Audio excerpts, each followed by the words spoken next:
بادشاہ کی 7 بیٹیاں تھیں۔ ایک دن بادشاہ بہت خوش ہوتا ہے اور اپنی بیٹیوں کو بلا کر پوچھتا ہے کہ میں تم سے ایک سوال پوچھوں گا اور اگر جواب اچھا لگا تو تمہارا من چاہا انعام بھی تمہیں دوں گا۔ تم سب ایک قطار میں کھڑی ہو جاؤ اور ایک ایک کر کے مجھے بتاؤ کہ تم کس کا دیا کھاتی ہو اور کس کا دیا پہنتی ہو۔ 7 میں سے 6 بیٹیوں نے جواب دیا کہ ابا جان ہم آپ ہی کا دیا کھاتے ہیں اور آپ ہی کا دیا پہنتے ہیں، آپ ہی کی وجہ سے ہماری یہ شان اور شوکت ہے۔ یہ سن کر بادشاہ بہت خوش ہوا اور سب کو اپنا من پسند چیز انعام کے طور پر دیا۔ اور جب سب سے چھوٹی بیٹی کی باری آئی تو اس نے کہا میں اللہ کا دیا کھاتی ہوں اور اپنے قسمت کا پہنتی ہوں اور یہ میرا نصیب ہے۔ بادشاہ یہ سنتے ہی آگ بگولا ہو گیا اور اس سے کہنے لگا کہ اے کمبخت تجھے اس کی سزا ضرور ملے گی۔ تو شہزادی نے کہا جو حکم میرے ابا جان۔ بادشاہ نے سپاہیوں کو حکم دیا تم لوگ اسے لے جاؤ اور جنگل میں چھوڑ آؤ، میں بھی دیکھوں کیسے یہ میرے دیے بغیر کھاتی ہے اور یہ کیا پہنتی ہے۔ شہزادی سے تمام زیورات واپس لے لیے گئے اور خستہ حال کپڑوں میں بغیر کسی ساز و سامان کے بادشاہ کے حکم پر جنگل میں لے جا کر اسے تنہا چھوڑ دیا گیا۔ لیکن پھر بھی شہزادی بہت زیادہ مطمئن تھی اور اللہ کی ذات پر اس کو بھروسہ تھا کہ اس نے جو بھی عیش و عشرت میرے نصیب میں لکھے ہیں وہ مجھے ضرور مل کر رہے گا۔ جب سپاہی شہزادی کو چھوڑ کر واپس چلے گئے، شہزادی جنگل کو دیکھنے لگی۔ چاروں طرف پیڑ ہی پیڑ تھے اور دوپہر سے شام ہونے والی تھی۔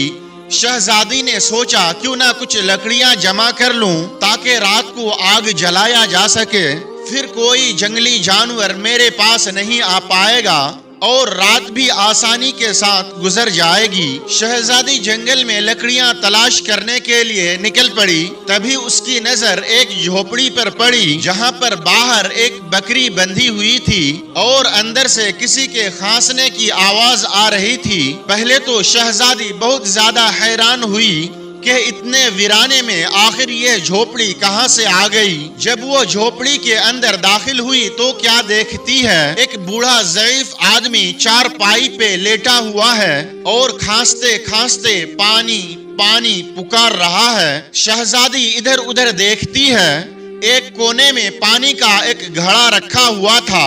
وہ گلاس میں پانی بھر کر اس بوڑھے آدمی کو پلاتی ہے اور جھوپڑی کی صاف صفائی کرنے لگتی ہے۔ اتنے میں وہ بوڑھا آدمی شہزادی سے پوچھتا ہے کہ بیٹی تم کون ہو اور اتنی بڑی جنگل میں تم اکیلے کیا کر رہی ہو؟ تو شہزادی نے اسے پورا معاملہ بتایا کہ وہ یہاں کیسے پہنچ گئی ہے۔ وہ بوڑھا آدمی شہزادی کو جھوپڑی میں رہنے کی اجازت دیتا ہے اور اس سے کہتا ہے کہ میں شہر میں کام کرتا ہوں، صبح شہر چلا جاؤں گا اور 8 دنوں کے بعد آؤں گا، تم یہیں پر رہو اور جھوپڑی میں کھانے پینے کا سامان موجود ہے اور پاس ایک ندی بھی ہے، تم وہاں سے گھڑا بھر لیا کرنا۔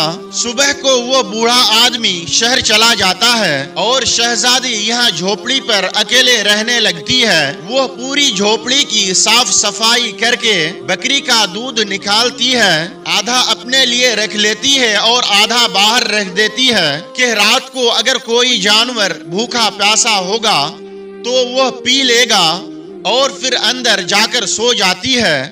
صبح سویرے جب شہزادی کی آنکھ کھلتی ہے تو وہ کیا دیکھتی ہے کہ دودھ کا برتن تو خالی ہے لیکن اس کے پاس ایک لال پڑا ہوا ہے جو دیکھنے میں بہت ہی نایاب اور قیمتی معلوم پڑتا ہے اور پاس ہی سانپ کے نشان نظر آ رہے تھے۔ تب شہزادی کو یاد آتا ہے کہ بچپن میں اس نے سنا تھا کہ جب کوئی نایاب سانپ خوش ہوتا ہے تو ایک ایسا لال اگلتا ہے جس کی قیمت ہیرے جواہرات سے بھی زیادہ ہوتی ہے۔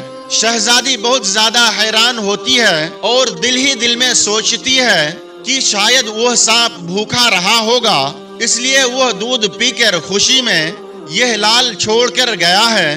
پھر وہ لڑکی لال اٹھا کر اپنے پاس رکھ لیتی ہے۔ اگلی رات شہزادی پھر برتن میں دوبارہ دودھ رکھ دیتی ہے اور اگلی صبح دیکھتی ہے تو پھر ایک لال وہاں رکھا ہوا تھا۔ ایسا کرتے کرتے 7 دن گزر جاتے ہیں اور شہزادی کے پاس 7 لال جمع ہو جاتے ہیں، اور پھر اگلے دن ہی بوڑھا آدمی واپس آ جاتا ہے۔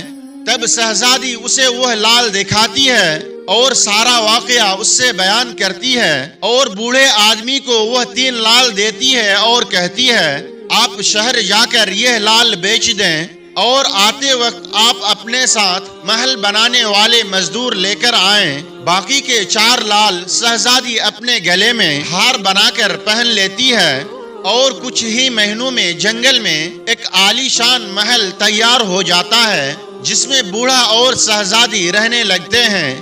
ایسا خوبصورت محل جس میں ہر طرف نوکر چاکر، اس میں دنیا کی تمام نعمتیں موجود ہوتی ہیں۔ شہزادی جنگل میں لکڑی کی ایک فیکٹری لگا دیتی ہے جس میں غریب لوگ کام کرتے ہیں اور جس سے اس کی روزی روٹی چلتی ہے۔ دیکھتے ہی دیکھتے جنگل شہر نما بن جاتا ہے اور دور دور تک دھوم مچ جاتی ہے کہ شہزادی بہت ہی زیادہ رحم دل ہے۔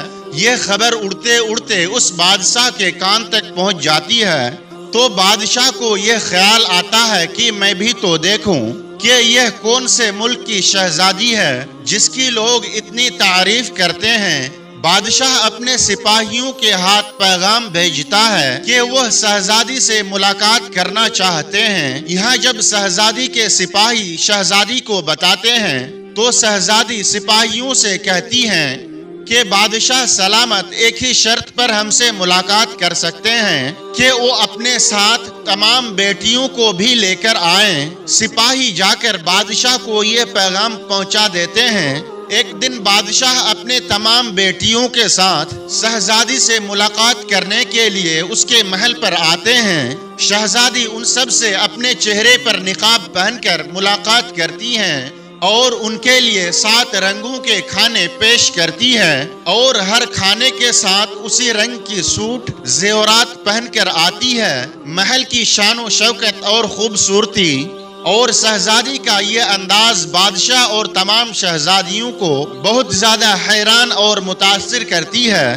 آخر میں بادشاہ شہزادی سے کہہ ہی دیتا ہے کہ تم میری بیٹی کی جگہ پر ہو، یعنی تم میری بیٹی کی طرح ہی ہو۔ میں بھی تمہارے کہنے پر ہی اپنی تمام بیٹیوں کو تمہارے پاس لے آیا ہوں، پھر بھلا ہم سے یہ پردہ کیوں؟ بادشاہ کے اصرار کرنے پر شہزادی کہتی ہے ٹھیک ہے، ذرا میں تیار ہو کر آتی ہوں۔ سب شہزادیاں آپس میں گفتگو کرنے لگتی ہے کہ اتنی تو تیار ہے، اتنے مہنگے مہنگے زیورات پہن رکھی ہے، اب اور کتنا تیار ہو کر آئے گی؟ اتنے میں سب لوگ کیا دیکھتے ہیں کہ دور سے ایک خستہ حال کپڑوں میں کوئی چلا آ رہا ہے، اور غور کرنے پر بادشاہ کو یاد آتا ہے کہ یہ تو ابھی بھی زندہ ہے۔ میں تو سوچ رہا تھا کہ اب تک تو اسے جنگلی جانور کھا گئے ہوں گے، اور جب میں نے اپنے سپاہیوں کو اس کی خبر لینے کے لیے بھیجا تھا تو میرے سپاہیوں نے مجھے بتایا تھا کہ وہاں پر شہزادی کا کوئی نام و نشان نہیں ہے، تو بھلا یہ کیسے ممکن ہے؟ بادشاہ خوشی سے جھوم اٹھتا ہے اور کہتا ہے کہ شہزادی کو بلاؤ، میں تمہیں شہزادی سے آزاد کر کے اپنے ساتھ لے جاؤں گا، چاہے وہ تمہاری قیمت میں میری بادشاہت ہی کیوں نہ مانگ لے۔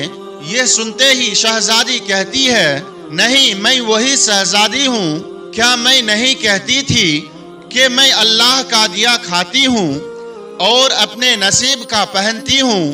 بس اسی اللہ نے مجھے کہاں سے کہاں پہنچا دیا کہ میں آج آپ سے بھی زیادہ امیر ہوں۔ پھر شہزادی اپنا تمام حال بادشاہ کو بیان کرتی ہے کہ بھلا وہ اس مقام تک کیسے آئی، اور بادشاہ کو اپنے گلے کی ہار دکھاتی ہے جس میں اب بھی 4 لال موجود تھے۔ یہ سنتے ہی باقی تمام شہزادیاں دل ہی دل میں رشک کرنے لگتی ہے اور کہنے لگتی ہے کہ اے کاش کہ ہم نے بھی کاش یہی کہا ہوتا کہ ہم اللہ کا دیا کھاتے ہیں اور اپنے نصیب کا پہنتے ہیں۔ دوستو، ہمیشہ اللہ تبارک و تعالیٰ کی ذات پر یقین رکھنا چاہیے، اور اللہ تبارک و تعالیٰ جس حال میں رکھے اللہ تبارک و تعالیٰ کا شکر ادا کرتے رہنا چاہیے۔